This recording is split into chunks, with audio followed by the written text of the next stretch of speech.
In Canada, I believe it's clearly the case that like, oh, look at us protecting nature, and that is something that the mainstream media will also push. So that is almost a self-fulfilling prophecy. Right. In a So, way.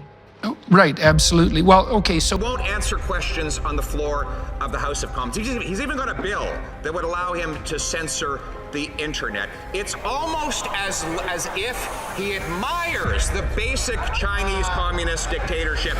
Will he tell us, does he still admire the basic Chinese communist dictatorship as he so profusely said he did several years ago? Yes or no?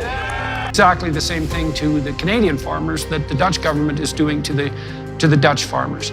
They've called for a 35% reduction in fertilizer use across the board, independent of how much fertilizer any given farmer uses per unit of food, not knowing at all that the farmers have strived diligently for the last 6 decades to be so hyper efficient with fertilizer use, because it's expensive, not least, that it beggars description. I mean, they use satellite technology in their in the machines that distribute the fertilizer to make sure that it's never overused. And they're unbelievably productive. But all of that's going by the wayside, and it is definitely because, as far as I can tell, because Trudeau and Freeland and Singh are trying to please their globalist masters, and they don't give a damn about Canada as a nation, because, as our own Prime Minister has said, the whole idea of the nation state is archaic and anachronistic and also dangerous.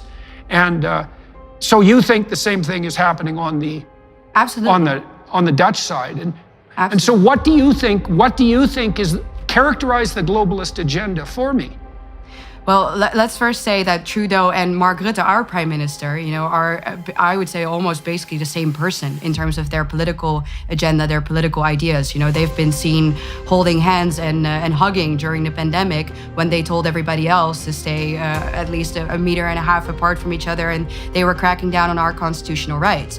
So Canada and the Netherlands are both pilot countries for the WEF. We are both pilot countries for the globalist agenda. But I think that the Netherlands is maybe even an easier target, because we are already part, in a way, of a supranational organization, which is the EU. All of these policies come from the European Union, and they obviously base their policies again on the Sustainable Development Goals that come from the United Nations, and the World Economic Forum adopts those as well. So when I hear you talk about Trudeau, it's as if I hear you talk about Mark Rutte. They're quite literally the same person when it comes to when I hear you talk about Trudeau, it's as if I hear you talk about Mark Rutte. They're quite literally the same person when it comes to ideology.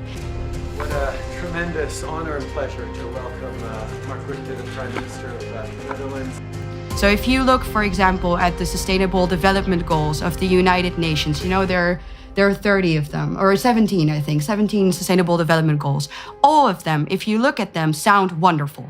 You would think, oh, this is perfect. Of course I don't want anybody to be hungry. Of course we want to abolish poverty worldwide. Of course we want the sexes to have equal opportunities. But the answer is always a crackdown on actually your freedom. And on being Dutch.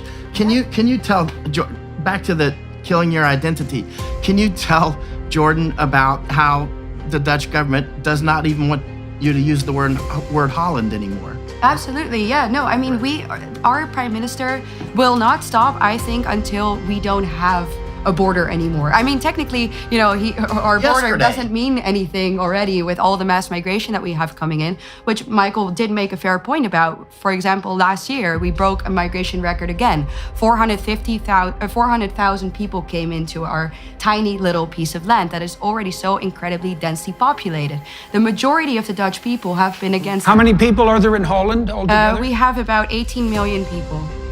What's the population? 18 million, and we are about half the size of the American state of Indiana. Okay, 18. To the point of the borders and stealing national identity. Just yesterday, at the protest where you led the way, where some people chickened out, but you took the lead truck. Excellent. While that protest was going on, the Extinction Rebellion tried to interrupt the protest that we were at, which was very peaceful and a very happy event. Actually, the one that we were at with 5,000 or 10,000 people. I don't even know how many were there. The Extinction Rebellion was blocking A12, right? Highway A12.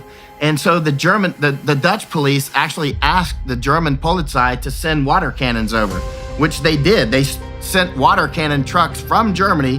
Polizei were driving in, Polizist trucks, and they started spraying down Dutch protesters. This is amazing to think about. You would never have thought that 80 years ago, that we would join forces again in a military sense with the Germans, but now we have. And one of the trucks, in a spate of just irony, it was Hun 2. Hun 2, basically the Huns are in Netherlands. Oh, wow. You can't even make up this stuff. I think I sent it to you, Jordan. So they took the side of Extinction Rebellion, essentially, which is as radical an environmental No. group as... They were spraying Extinction. They were spraying Extinction Rebellion. But the funny thing is that the German police were in Netherlands using their water cannon yesterday.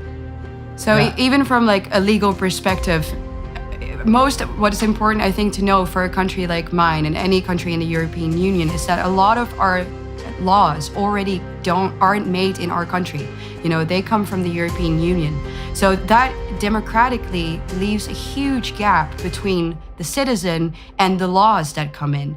And then in my country specifically, any international law has more legal power than the national law. How is that for democracy, right?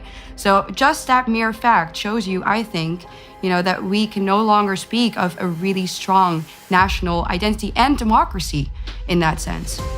Well, I was in the Netherlands about 5 years ago.